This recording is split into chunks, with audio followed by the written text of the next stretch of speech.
Hi, I'm Reverend Wendy Craig-Purcell here at the Unity Center in San Diego. Thank you so much for watching today.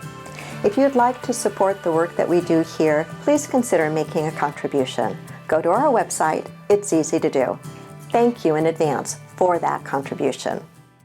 So we have been exploring together George Leonard's book, Mastery, The Keys to Success and Long-Term Fulfillment. So this is a new copy that I picked up just a couple of weeks ago.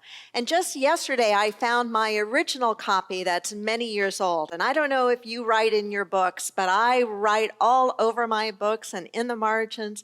And I had a lot of fun going back over that original copy of my book and seeing where I was at the time that I was reading it the first time and where I was growing and changing and what I was dealing with. And what I know to be true is that we can hear the same idea and the same message again and again, but if we are at a different place in our lives, dealing with different life circumstances and situations, we are going to hear that message in a new way. This is why the teachings of Jesus and his parables, we can hear them again and again and again, but because we are always learning, always growing, always changing, and life around us is changing, we're going to interact with those spiritual truths, those universal truths in new and different ways. So I hope you hear something this morning that really makes a difference in the way that you live your life and the way that you experience this week. One of the things that I love about Unity and what drew me to Unity when I first found it many years ago was its practicality. I would sit in Sunday service and Reverend Robert Stevens, long since gone from the planet, would say something and a light bulb would go off. And I thought, wow, I can use that. I'm going to use that. And I think that's still true of Unity today.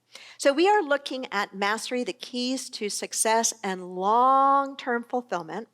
And if you were with us in the first week, you know that the author, George Leonard, is a master black belt Aikidoist. Aikido is a very unique martial art that's grounded in the spiritual principle, believe it or not, of nonviolence. And today we want to look at what he identifies as 5 master keys. 5 master keys. In this chapter, he opens with these words. The human individual is equipped to learn and to go on learning prodigiously from birth to death. And this is precisely what sets him or her apart from all other known forms of life. Man has at various times been defined as a building animal, a working animal, and a fighting animal. But all of these definitions are incomplete and finally false. Man is a learning animal, and the essence of the species is encoded in that simple term. Man is a learning being. We are learning beings. We grow, we evolve, we change. And so the 5 master keys that he suggests are these. I'll tell you what they are, and then we'll unpack them. The first master key is instruction.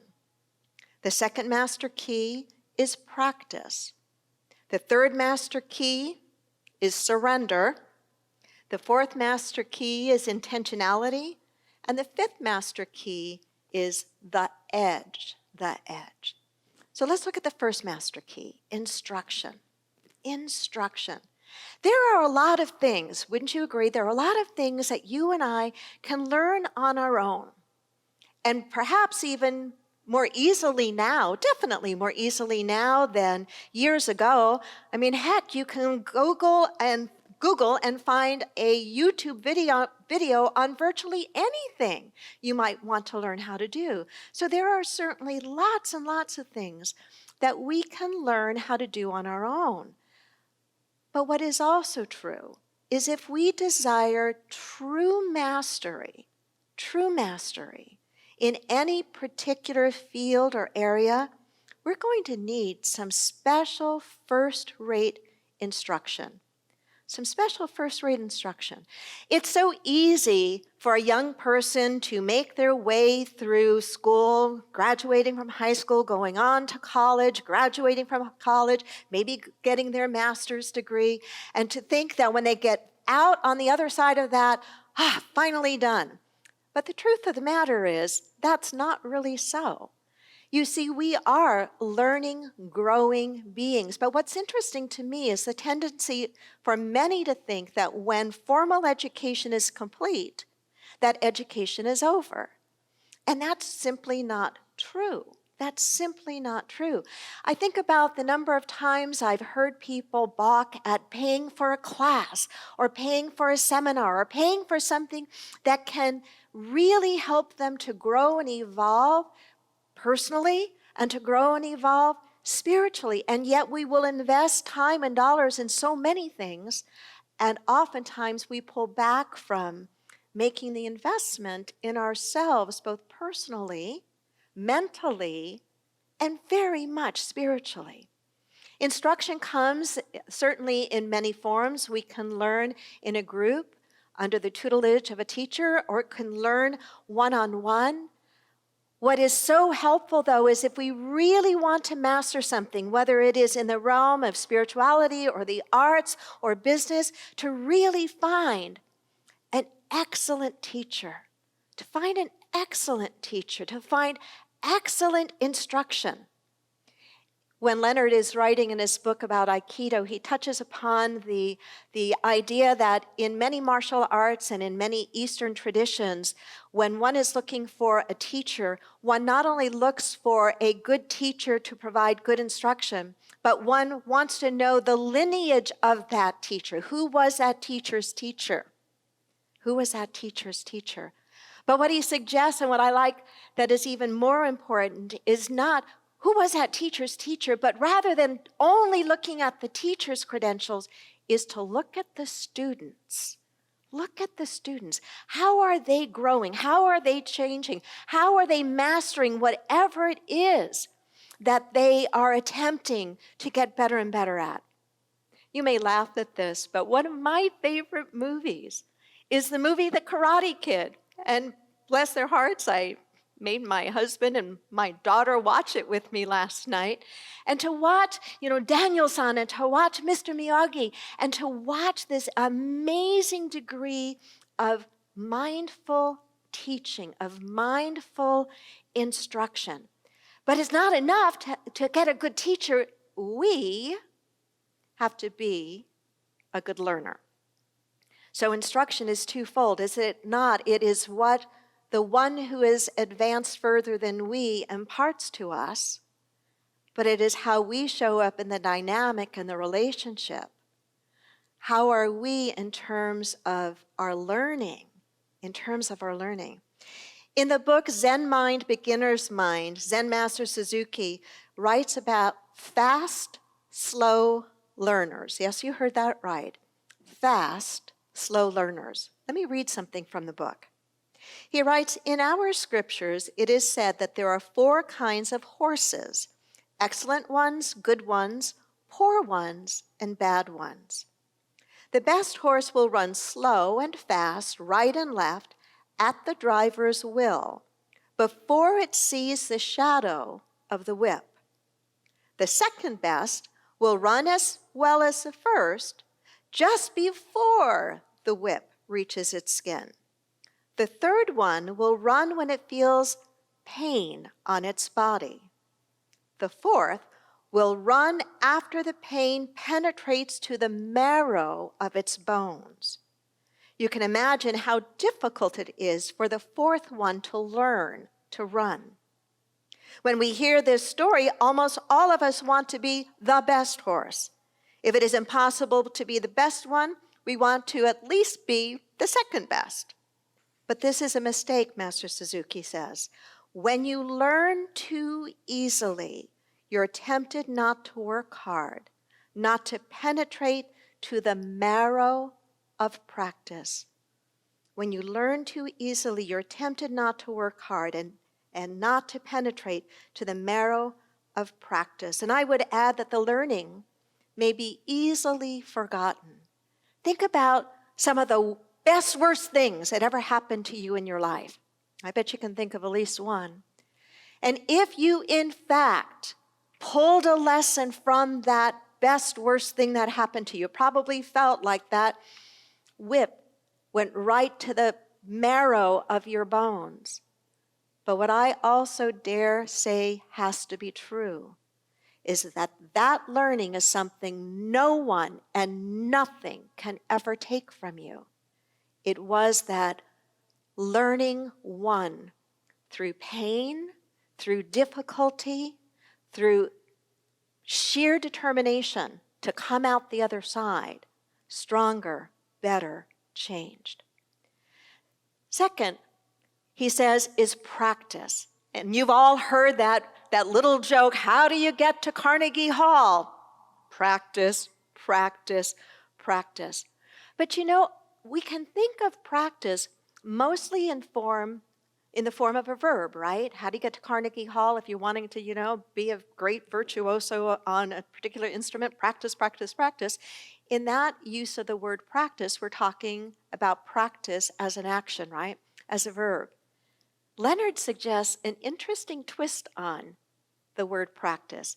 He says, for one who is on the master's journey, however, the word is better conceived of as a noun, not as something you do, but as something you are.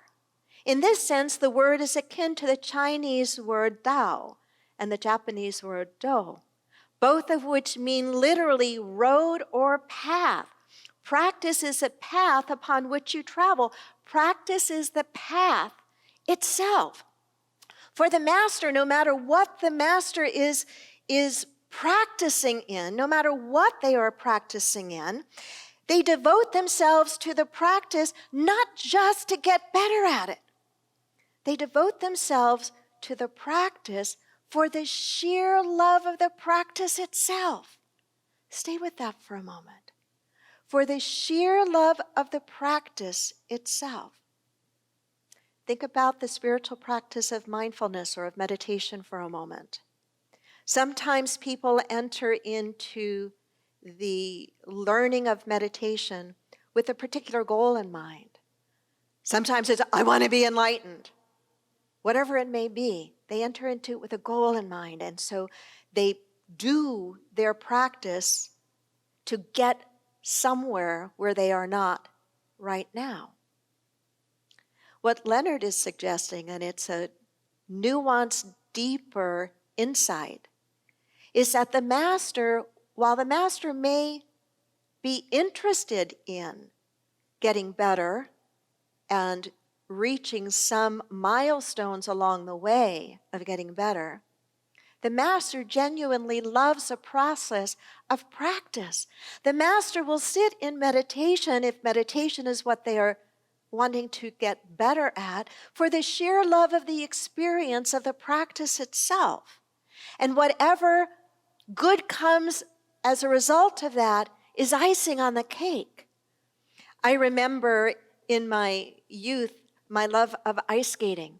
And I remember how joyous it was to not just finally land a difficult jump or finally accomplish a difficult spin, but to do it again and again and again for the sheer joy of the experience of the practice of it. Sometimes hitting the mark, and other times not.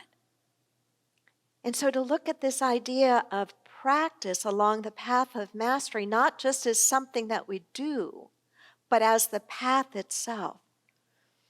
How long will it take to master Aikido? Masters like Leonard and other senseis are asked, and they will say that the only right answer, and I love this answer, is how long do you expect to live? And that is true whether we're talking about obtaining a black belt in a martial art or being the best parent that we can be, or the best school teacher that we can be, or the best doctor or writer or singer. The what is immaterial. The principles and the pathway are the same, The third, and this is a word and an idea that many people find difficult. And it's the word surrender. The word surrender. Leonard writes, the courage of a master is measured by his or her willingness to surrender. This means surrendering to your teacher and to the demands of your discipline. It also means surrendering your own hard-won proficiency from time to time in order to reach a higher or different level of proficiency. I think sometimes the reason that we have difficulty with the word surrender or the idea of surrender is we think it means giving up. And what I think it means is something more subtle than that. Not giving up, but yielding, giving way to, knowing that there is an ebb and a flow to everything in life, to every learning, to every accomplishment. Most of us that are reasonable know that when we take up something new that we want to learn, a sport or a skill, that we're probably going to be somewhat clumsy and awkward in the beginning. It's just not going to come naturally. There's going to be a lot to learn and everything's going to have to feel so very mechanical. But eventually, and we talked about this in an earlier lesson, but eventually we begin to get it. Our body gets it, our mind gets it, and we get into the flow of it. What Leonard is trying to point out here that is absolutely true is that the master knows that there are going to be those times that hard-won proficiency seems to disappear, and that we are taking a big step back, that we are giving up ground, that somehow we are reverting back. I do remember going back to my personal experience of ice skating for so many years, how great it would be to finally land a particularly difficult jump or a spin, and then I wanted to go on to the very next harder thing. And how many times my instructor would say, no, now we're going to go back to the basics. Like, what do you mean the basics? Like stroking better, like being on your edges with greater accuracy. Who in the heck wants to do that? The one who wants to do that, the one who understands the power of going back to those basics, is the one who is a master at heart, who knows that sometimes we surrender a particular gain for a moment to go back and make that foundation even stronger, even stronger. The fourth is the idea of intentionality. To those of us in metaphysics, we understand, we may underutilize it, but we understand the significance of setting intentions, of not just describing the what, but really putting our whole self into whatever it is that we want as an outcome. It's to put our mind to the task at hand, to put our full self into it, to see it, to feel it, to get it in our body, to sense it in every single element. There is tremendous power that we are able to access when we do not just do something on a physical level, but when we can bring our whole intentionality, our whole mindset, our whole consciousness into that thing. Leonard gives an example in the book, and I was looking at that the other day, but I was also remembering an example that came from our son's experience in Aikido. Both our son and daughter practiced Aikido for a number of years. I did too, but that's a whole other story. And I was asking Jonathan about this one situation I remembered in which he was all of 16 years old, and he was in a very high-level seminar of training with people who were far more advanced than he was. And one of the things that was an element of this particular seminar of Aikido was the spiritual element of Aikido. And I asked him to write me about the experience. And this is what he said. So, Mom, Sensei Cassidy was offering an advanced class for the black belts and senior members of the dojo. The focus was on recognizing the true power of Aikido and learning to use it only when necessary. We were told that we would be taught things that we should not discuss or share with newer students because this wasn't about how to be the strongest or the most proficient. It was about recognizing what we were capable of and when it made sense to use it. Sensei Cassidy had us in a small circle and asked for me and Jason to demonstrate something. He had Jason stand with his hand at his side and had me grab one arm with both of my hands. Our task was simple. Jason would try to raise his hand to the level of his head, and I would try to stop him. But remember, I was a 16-year-old boy, and Jason was a full-grown man. After a brief struggle, Jason raised his hand to his head fairly easily. Patrick then, sensei, pulled me aside, away from the others, and he told me, okay, now things are different. Jason is your dear, dear friend, but he is suffering and is depressed. In his hand is a gun, and if his hand reaches a level of his head, your dear friend is going to take his life. You cannot let that happen, Jonathan. He gave me a moment to fully believe this and then had me go back into the circle with Jason. Again, it was the same setup. Again, it was a small 16-year-old trying to stop a fully grown man. But now the feelings I had inside were different. Jason could not raise his arm above his waist. After the demonstration, he explained to the class what he had explained to me and asked me to reflect on how it felt. I told him it was tough love that helped me stop Jason the second time, that I had to fight him, but through that love, I stopped him. Sensei looked at me and simply said, no, it was not tough love. It was just love. And I would have to say that the first was the intention to simply pull or keep Jason's hand down. The second intention, motivated by love, motivated by caring, the second intention was to save his life. So you see, the mechanics of something is really just the surface level of it. It is, what is our intention? What is our intention? If we intend to become a master communicator in relationships, if we intend to become the very best teacher we can become, or the finest musician we can become, or the finest athlete, or the finest doctor, what is the motivation? What is the intention? It will make all the difference in the world. It is what, at the heart, true mastery is all about. And then the fifth element that Leonard brings out in his book is the edge. The edge. And while in this journey of exploring the paths of mastery together, it has been clear that we have emphasized the consistency of practice, the motivation of practice, the steadiness of practice, the non-attachment to a certain degree of the end result, the doing for the sheer love of the doing, and then enjoying whatever may come of it. But like everything that is truly deeply spiritual, it lives within the context of contradiction and paradox. Take that in for a moment. It lives within the context of contradiction and paradox. The Master's path includes paradox and contradiction.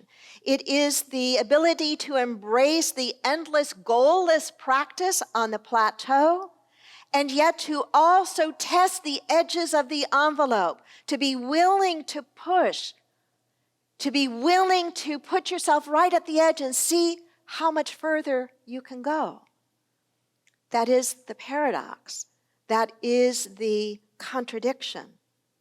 Perhaps one of the greatest visuals for this, if you will, is that paradox and contradiction. Perhaps you remember the 23-year-old Julie Moss, who was participating in the Hawaiian Ironman triathlon. I'll get that out right. Hawaii's Ironman triathlon. She was leading the women's division. She was all of 23 years old. The Ironman triathlon, that is an enormous athletic feat. And just shy of the finish line, like 100 yards to the finish line, she collapsed. She stumbled and she fell. And she got up and she stumbled and fell, and she's leading. She stumbles and falls a few times. The second person behind her passes her. And only moments later does she finally cross the finish line, stretching and reaching, and passes out. We can say that was the most stupid thing in the world, or my God, that was such an example of pushing to the absolute edge for the sheer experience of the path and the practice itself. I am not suggesting that you do as she had done, but I agree with Leonard's point that the idea of mastery includes not either or, but both and. So I hope this week that as you look at your own life and as you explore for yourself, where is it that you really want to grow? What area of your life is it in? And where do you need to explore these 5 elements? Where do you need to consider instruction and teaching and practice and the edge and all of these elements in surrender? And where and how will you show up in that? If you are part of this community, you know that our mission is to transform lives and to heal our world with love, because we know that everything starts with the individual but must not end with the individual. And just as a beautiful song that Mariah had sung right before this message, we are designed to learn and grow. And I hope that you will look at this week. I hope that you will look at this time of uncertainty, this time of living in this pandemic, and whatever that is doing to you and your families and your psyche, as a time to learn and to keep on learning and to do the very best that you can, and to be gentle with yourself when you stumble and fall. We all do. But to pick yourself back up. And to know that if you do stumble and fall, there are people that you can reach out to. You can reach out to us here at the church. We may not be here in person to gather together, but we can still support one another through prayer, through phone calls, through that connection virtually. You can always call our beloved Silent Unity at Unity Worldwide Headquarters. Namaste.